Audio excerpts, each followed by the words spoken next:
Today, I will be talking about watching the content that you consume. And let's get into it.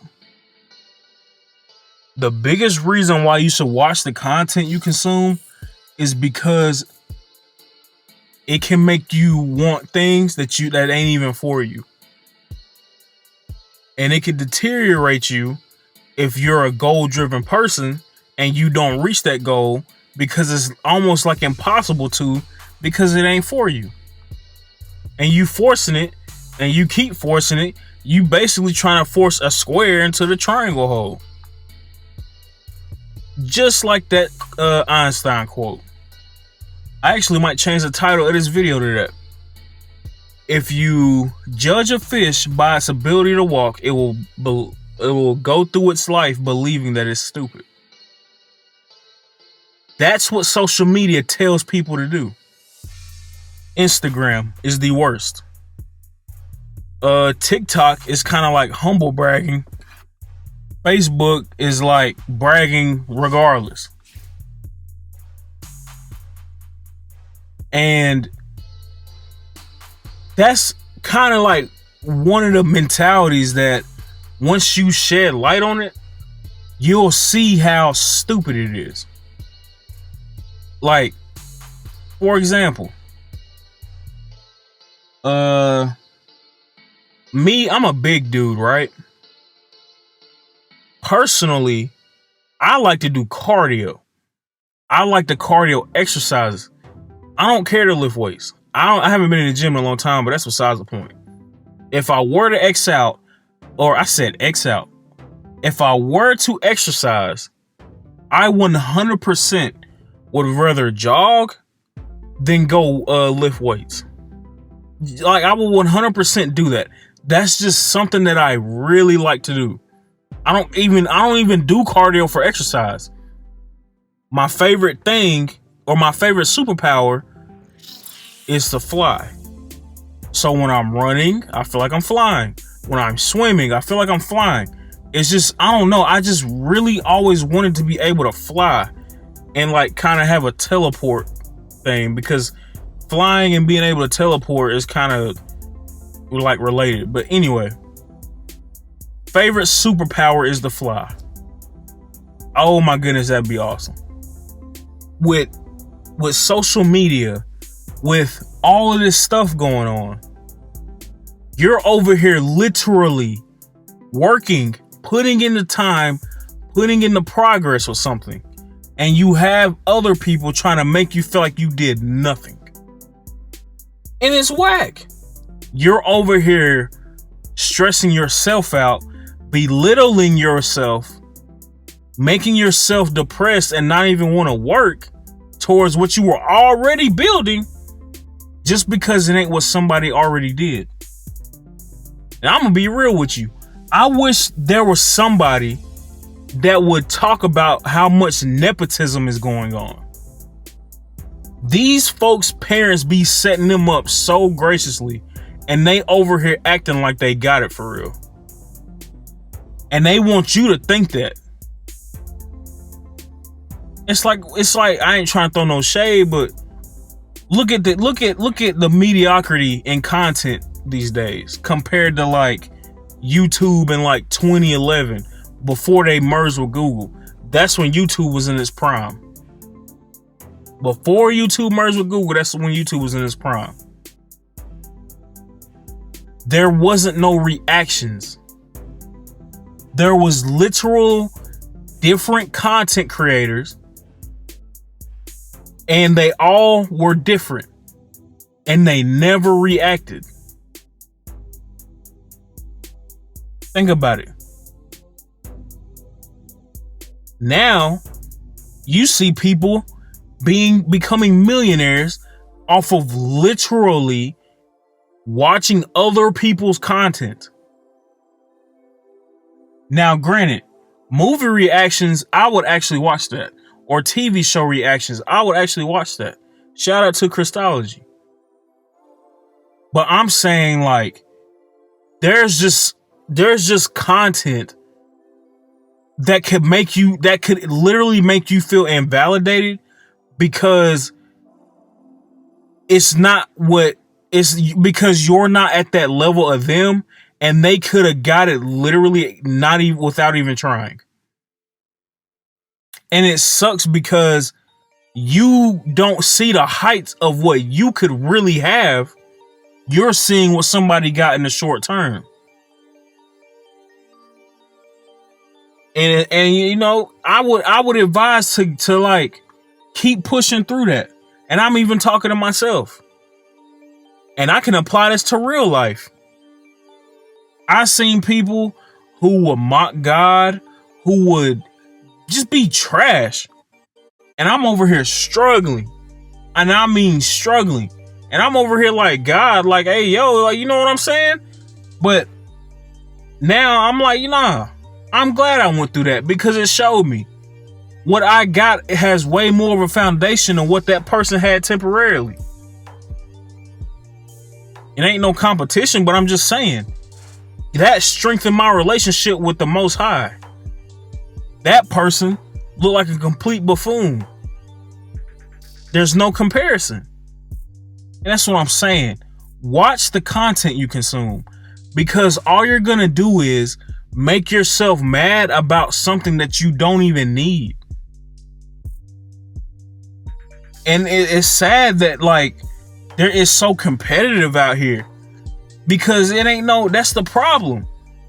You know, it's the biggest YouTubers right now are the ones that did it when it wasn't popping, or the one and the ones that did their own content even though it wasn't popping. That's what I'm saying. They're creative. They're actual creatives. The real never fade. Think about it. You find a niche and it works and you get a following from it, then you keep it going. Don't switch that up. And this video is kind of a prequel to what I got coming up talking about. Don't ever forget where you started. But it's like, yo, like, you could really be out here creating something completely new, being the forefather of it. But you let what little success somebody got throw you off because you might not have that right now, and you putting in 10 times the work as that person. But here's the thing. When you build it, just like in the Bible, it talks about building on rock instead of sand. You can build a mansion on sand, it can still sink, it can still be knocked over. But you could build a little modest house on a rock and it will never move. You see what I'm saying? Because think about it, even with some of these reaction channels, they can't just do reactions unless they're insanely funny. Or most of their core audience ain't even watching them. I ain't trying to like crap on nobody's hustle or whatever, but it's like, bro, like, let's be honest real quick. We know plenty of YouTubers or content creators that you admired. When they started doing that reaction stuff and that took off as their main, quit watching them. Cause it's like, bro, like, you were so good at this. And you know, you make whatever you want to make. You're not obligated to do whatever. You're not obligated to stay away from reactions as a content creator. But I'm saying, it's like, you low-key put on the label as a content creator when you did that. Like the dude, dang, what's his name? He has a video about this actually. He said, you're looking at what you put out as content and not just like, you know, yourself, like art. Dang, what's his name? He got a bunch of tattoos. He has a English accent. I think it's Strauss or something, but anyway. It's like, yo, like, the Mona Lisa was not content.